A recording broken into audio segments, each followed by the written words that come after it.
इस्लाम का उदय 570 से 1200 ईस्वी। 570 ईस्वी का अर्थ क्या हुआ कि ईसा मसीह के जन्म के लगभग 570 वर्ष बाद, ईसा मसीह के जन्म के लगभग 570 वर्ष बाद की घटनाओं से हमारा ताल्लुकात है, जो 1200 ईस्वी तक चला, जहाँ तक कि हमारे विषय का सवाल है।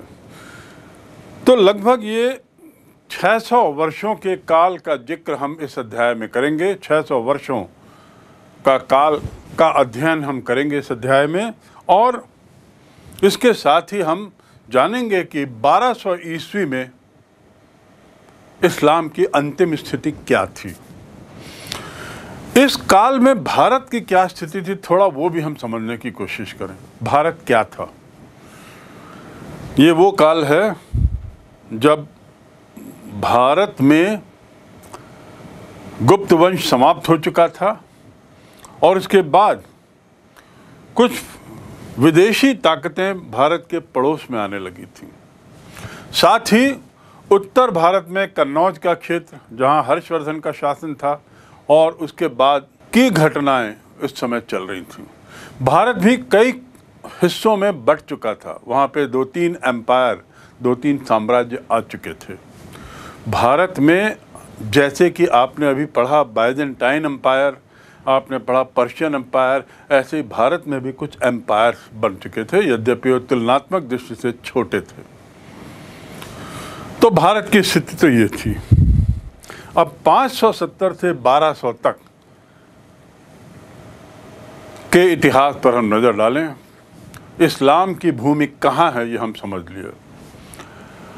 एशिया महाद्वीप के दक्षिण और पश्चिम में, और इराक और पूरब से कुछ दूर ईरान में, ये भी हमने देख लिया। इसके अलावा हमने देखा कि 3 और समुद्र हैं, तभी इसे प्रायद्वीप कहते हैं। और 3 और समुद्र कौन कौन से हैं? एक और लाल सागर है, दूसरा फारस की खाड़ी है, पर्शियन गल्फ, और तीसरा यहाँ अरब सागर है। पूर्व में फारस की खाड़ी, दक्षिण में अरब सागर, हिंद महासागर, और पश्चिम में लाल सागर। अरब के लोग इसको जजीरात अल अरब कहते हैं।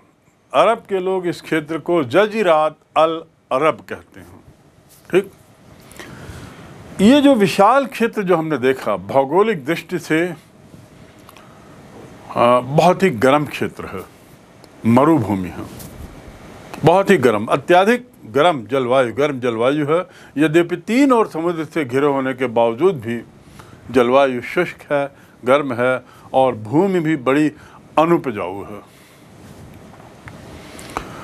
जो अधिकतर भूमि अनुपजाऊ है, फिर भी यदि लोग रहते हैं तो वे ऐसे क्षेत्रों पे जहाँ पर वर्षा होती है, और वर्षा कहाँ पर होती होगी? वही समुद्री किनारों पर। इसीलिए आपने देखा मक्का, मदीना और कुछ और शहर जो देखे, वे किनारे तट पर बने हुए हैं, क्योंकि वहाँ समुद्र से आने वाली बादलों से, समुद्र से आने वाले बादलों से वर्षा होती है। जो नमी बनती है, जो वाष्प बनता है, उससे वर्षा वहीं होती है। जो मुख्य बंदरगाह है इस क्षेत्र का, वो अदन है। अदन, और नदी जो एक बहती हुई आपने देखी, वह हजर नदी कहलाती है। इस पूरे अरबियन क्षेत्र में केवल दक्षिण पश्चिम क्षेत्र ही उपजाऊ है, यानी वही मक्का मदीना का क्षेत्र। दक्षिण पश्चिम क्षेत्र ही थोड़ा उपजाऊ है। यहाँ एक जो अच्छी फसल होती है वो खजूर की होती है, और अर्थव्यवस्था का मुख्य जो जरिया है, परिवहन का मुख्य जो जरिया है, वह ऊंट है। स्वाभाविक है, क्योंकि यह क्षेत्र बहुत ज़्यादा रेतीला है, रेतीले मैदान हैं। रेतीले मैदानों से ये क्षेत्र पूरा लबालब है, इसीलिए ऊंट से संबंधित व्यवसाय यहाँ ज़्यादा है।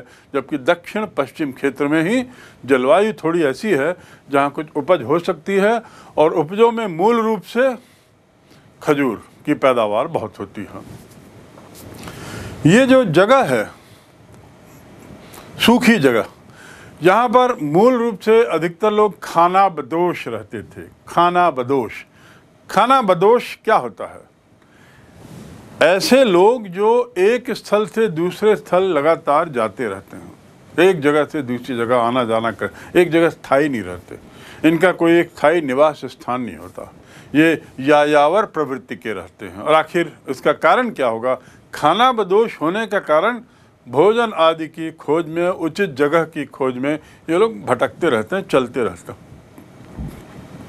और ऐसा करते करते ये हरियाली उपजाऊ वाले क्षेत्र में भी आ जाते हैं और इनमें से कुछ लोग यहाँ बस जाते हैं। पर आपको ये मालूम होना चाहिए कि मूल रूप से ये यायावर जीवन जीते हैं, घुमक्कड़ हैं, और ऐसे घुमक्कड़ लोगों को इनकी भाषा में बद्दू कहा जाता था। क्या कहा जाता था? बद्दू कहा जाता था। क्योंकि ये लोग यायावर प्रवृत्ति के हैं, घुमक्कड़ हैं, फक्कड़ हैं, तो उस हद तक ये लोग असभ्य भी हैं। और असभ्य से ताल्लुकात है कि ये लोग शराबखोरी, बहुदेववाद अर्थात बहुत से देवी देवताओं में विश्वास करना, जिस पे हम थोड़ा विस्तार से आगे बात करेंगे। बहुपति प्रथा यानी एक पत्नी और पति एक से ज़्यादा, टोना टोटका और अन्य प्रकार की ऐसी प्रथाएं थीं जिसे हम कुप्रथा कह सकते हैं, जिसे सभ्य समाज में अच्छा नहीं माना जाता। उन लोगों की दृष्टि में तो ये प्रथाएं अच्छी थीं, इसीलिए वो चलती थीं, लेकिन सभ्य समाज की दृष्टि में ये उचित नहीं थी। इसलिए हम कह सकते हैं कि ये सभ्यता जो थी, यहाँ के जो लोग थे, एक तरीके से असभ्य थे। आपको याद रखना होगा कि उस काल में बहुदेववाद था। बहुदेववाद का अर्थ क्या हुआ? एक से ज़्यादा देवी देवता। उसका कारण क्या था? एक से ज़्यादा देवी देवता होने का कारण क्या था? मैंने आपको बताया कि ये लोग घुमक्कड़ प्रवृत्ति के थे, और जब घूमते थे तो पूरा का पूरा दल बल एक साथ, लाखों लोग एक साथ एक ही जगह से नहीं घूमते थे, टुकड़ों टुकड़ों में अपने अपने रास्ते चल पड़ते थे। कल्पना करिए कि जो झुंड थे, ये करीब 100, 200, 500 लोगों के झुंड हुआ करते थे, और झुंड के रूप में एक जगह से दूसरी जगह गए। ये जो झुंड थे, ये झुंड कहलाते थे कबीला। क्या कहलाते थे? कबीला, कबीले। तो दूसरे शब्दों में ये लोग कबीलाई जीवन जीत कर रहे थे। कबीलाई जीवन में संभावना है कि हर कबीले की अपनी अपनी संस्कृति होगी, हर कबीले का अपना अपना विचार होगा, अपना अपना व्यवहार होगा, अपनी अपनी हो सकता है भाषा भी होगी, अपनी अपनी आदतें होंगी। क्योंकि ये आदतें, भाषा, विचार, धर्म आदि जो पनपता है किसी समाज में, वो भौगोलिक स्थिति से काफ़ी प्रभावित होकर बढ़ता है। उसका भौगोलिक स्थिति से बहुत गहरा ताल्लुकात है, उसका वहाँ की जलवायु से बहुत ज़्यादा ताल्लुकात होता है। किसका? उनकी विचारधारा का, उनके जीवन शैली का, उनके रहन सहन का, उनकी सोच का। तो कल्पना करिए ऐसे बहुत सारे कबीले,